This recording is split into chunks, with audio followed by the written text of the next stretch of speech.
Welcome to Annie's. I'm Colleen Shawn, Copic Regional Certification Instructor and co-author of the Copic Coloring Guide series. And I'm Tanya Fox, editor of Cardmaker Magazine and the Copic Coloring Guide books. Today, Tanya and I are going to demonstrate how to enliven your images by creating patterns and textures on the clothing.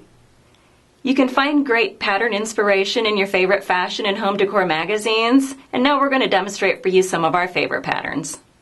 In Book 3, we've provided you with a blank chart to use as a reference for all of your favorite patterns. There are a couple different ways to use this chart. Go ahead and print it out onto your favorite Copic compatible paper, and then find your inspiration. Tanya mentioned looking into magazines or galleries for your favorite inspiration, such as these. What you can do is go ahead and cut out your favorite pattern and attach them to your chart. Another way to use the chart to make it more applicable to your Copic coloring is to take that pattern and create it with your Copic markers. Coming up, Tanya's going to demonstrate how to create plaid with her Copic markers. Go ahead and take your lightest color marker, and you're going to apply the ink to the paper, just basic. You don't need to worry about size or space. Just go ahead and apply some color to your paper. And you don't need to worry about if it's streaky or not, because this is actually going to be covered up.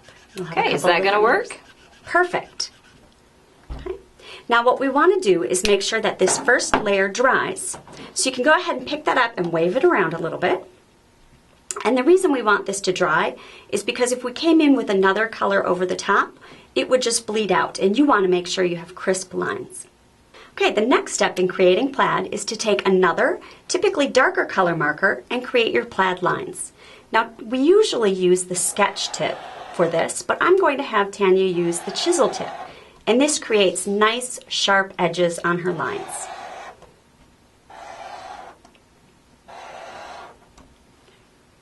The last step in creating plaid is to add your thin lines. For this, we're going to be using a cobalt multiliner. So Tanya, go ahead and add 2 thin lines in between each of the green ones. Now, does it matter that my lines aren't perfectly straight, Colleen? Not at all. Fabric drapes across the body in all different ways. Perfect. You've got plaid. Once you have your pattern created, you can go ahead and cut it out and add it to your blank pattern chart.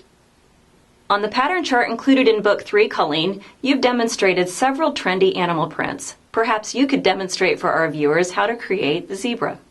Sure, I'd love to. When creating animal prints, the key is to keep it random. I'll go ahead and demonstrate how I create zebra prints. The first thing I like to do is to actually take a Copic multiliner and draw a box.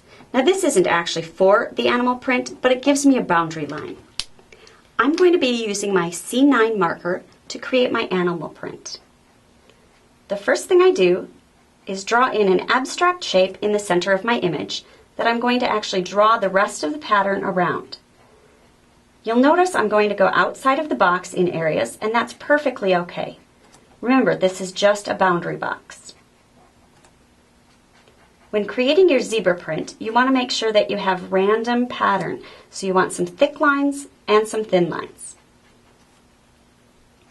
You want to make sure that you leave those white areas in between your stripes.